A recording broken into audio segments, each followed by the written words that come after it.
হ্যাঁ, এটাই আমার গ্রাম। বেশ গর্ব করে বলবো, নাই বা কেন বলুন তো? বিশেষ করে বৃষ্টির পর গ্রামে যে দৃশ্য আছে যা সুন্দর লাগে দেখতে। গ্রাম ভালোবাসে না এমন খুব কম মানুষই আছে আমার কাছে মনে হয়। এই থেকে আমার একটা কবিতা মনে পড়ে গেল জীবনানন্দ দাশের।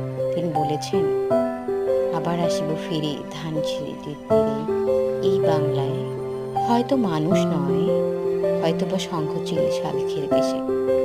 তারও ধারণাটা দেখুন যে গ্রাম বাংলার প্রকৃতি নিয়ে কত সুদূরপ্রসারী ছিল। আমি অবাক হয়ে ভাবি, সেই সময়েও কিভাবে একজন কবি এত সুন্দর একটা কবিতা লিখে গিয়েছে। কবিতা উপহার দিয়ে গেছেন আমাদেরকে। সত্যিই ভালো